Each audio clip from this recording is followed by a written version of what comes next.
Assalamualaikum warahmatullahi wabarakatuh, sahabat petani semua. Kembali lagi di channel Mitra Petani TV, edisi khusus spesial bulan Ramadan. Sebelumnya kami mengucapkan selamat menunaikan ibadah puasa untuk teman-teman yang saat ini sedang berpuasa. Semoga diberikan kelancaran dan segala sesuatu yang kita lakukan dinilai ibadah oleh Allah Subhanahu wa Ta'ala. Kemudian untuk teman-teman yang belum berkesempatan atau berhalangan menjalankan ibadah puasa, semoga hari-hari teman-teman tetap diberikan kelancaran. Dan untuk teman-teman atau di antara kita atau keluarga kita, saudara kita sedang mengalami sakit, semoga Allah segera mengangkat penyakitnya dan menggantinya dengan kesembuhan. Dan untuk di antara kita atau teman-teman kita atau keluarga kita sedang kebingungan mencari jalan, kemudian sedang dihadapkan dengan berbagai masalah, semoga segera ditunjukkan jalan terbaik untuk teman-teman. Tetap semangat, kurangi sambat, Gusti berkahi. Di video kali ini kita akan mengulas ya, kalau di video sebelumnya kita sudah berbicara tentang kenapa kita harus bangga gitu, karena setidaknya bertani itu menjadi pahlawan pangan, pahlawan ketahanan pangan bagi suatu negara, dan salah satu profesi yang sangat mulia, karena apapun profesi di muka bumi ini kalau tidak ada petani maka tidak akan ada makanan yang kita makan di muka bumi ini gitu ya. Tentu saja tanpa, pertama adalah kehendak Tuhan Yang Maha Esa gitu ya, tetapi itu juga perlu melalui perantara, dan salah satu kontribusi yang sangat nyata dihasilkan oleh petani. Video ini kita akan berbicara terkait dengan petani muda ya, masa depan pertanian Indonesia. Kenapa bisa demikian ya? Di video sebelumnya sudah saya singgung bahwa jumlah petani di Indonesia itu ada sekitar 33 juta, tetapi itu didominasi oleh petani sepuh gitu, atau sudah 35 tahun ke atas. Sementara petani yang kategorinya milenial atau masih muda itu presentasenya sangat sedikit, karena ketertarikan terhadap dunia pertanian itu sudah sangat minim. Kenapa demikian? Karena sudah diidentikan bahwa bertani itu kotor, kemudian tidak pasti, kemudian penghasilannya mungkin tidak banyak dan lain sebagainya. Nah, video kali ini saya akan mencoba meyakinkan teman-teman bahwa seorang pemuda menjadi petani, menurut saya itu adalah sebuah hal yang sangat visioner. Kenapa bisa demikian?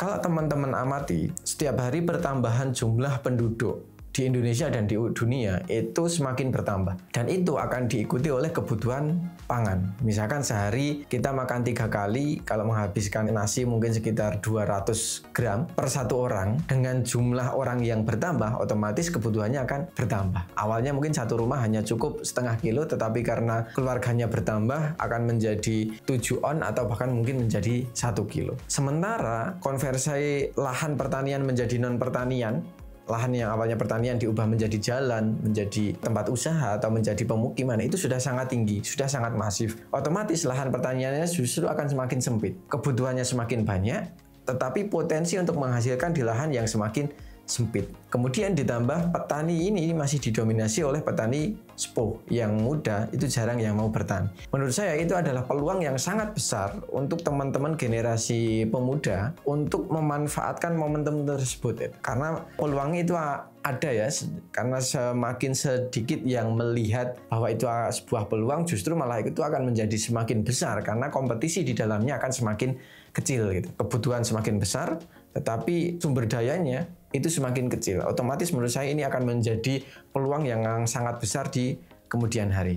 Kemudian itu ya, jadi ini adalah peluang yang sangat besar dan disertai dengan tantangan juga gitu ya. Jadi peluangnya menurut saya sangat besar, karena selagi manusia masih ada, kebutuhan pangan itu akan masih tetap dibutuhkan, dan sumber dari kebutuhan pangan itu dihasilkan oleh petani, sementara lahannya itu semakin sempit. Otomatis tantangan kita adalah bagaimana caranya untuk mengoptimalkan lahan yang sempit ini dengan produktivitas yang tinggi atau yang bisa lebih dibanding dengan sebelumnya, dan menjaga supaya keberlanjutan ini terus ada. Kemudian karena kita masih muda, itu diuntungkan dengan cara berpikir kita yang mungkin masih bisa untuk diajak berkembang, masih mampu untuk beradaptasi dengan teknologi, kemudian mampu untuk mengikuti perkembangan zaman, kemudian mampu untuk belajar, apalagi kalau yang belum berkeluarga bisa melakukan eksperimen sebanyak-banyak mungkin gitu kan, mencoba metode seperti ini, karena di dunia pertanian itu sangat dinamis dan tidak ada yang paling pintar. Justru karena jiwa-jiwa muda kita masih ada, manfaatkan untuk sebagai lahan untuk belajar. Kemudian tantangan juga kita untuk menciptakan inovasi-inovasi dalam dunia pertanian, supaya dari lahan yang sempit ini hasilnya bisa kita maksimalkan, kemudian biayanya bisa kita tekan gitu. Otomatis itu juga justru bisa akan berpenghasilan sangat tinggi gitu ya. Seperti teman-teman mungkin sudah melihat beberapa video di Mitra Bertani, kita sudah menjumpai beberapa petani yang usianya masih sangat muda, ada yang kurang dari 20 tahun, ada yang kurang dari 25 tahun, ada yang kurang dari 30 tahun, yang secara aura atau secara fisik dia masih sangat muda, tetapi sudah mempunyai kesuksesan dalam budidaya pertanian. Entah itu pertanian secara konvensional, tetapi dia mau beradaptasi dengan teknologi, mengikuti perkembangan zaman, atau yang memang sudah urban farming, atau mungkin dia memanfaatkan misalkan greenhouse, kemudian pertanaman di hidroponik, dan lain sebagainya. Jadi peluang ini silahkan mungkin teman-teman bisa resapi, bisa teman-teman tangkap, dan yang sukses dalam dunia pertanian itu sudah sangat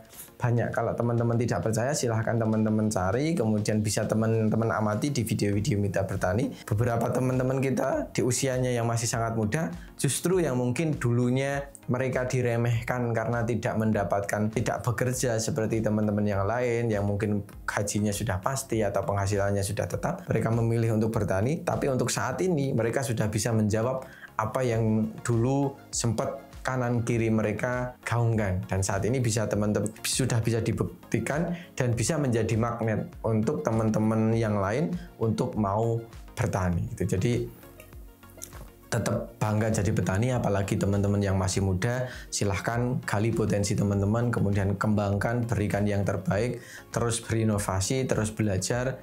Insya Allah menjadi petani adalah salah satu sebuah kebanggaan, dan kami juga sangat bangga menjadi bagian dari petani tersebut. Mungkin itu, semoga ini bisa menambah semangat, kemudian menambah kesadaran teman-teman bahwa menjadi seorang petani ini adalah sebuah pilihan, bukan keterpaksaan, dan memiliki kontribusi yang sangat nyata bagi kemajuan dan peradaban. Mungkin itu, semoga video ini bermanfaat, dan apabila video ini bermanfaat, jangan lupa klik like, comment, share, dan jangan lupa subscribe untuk tidak ketinggalan info terbaru dari kami.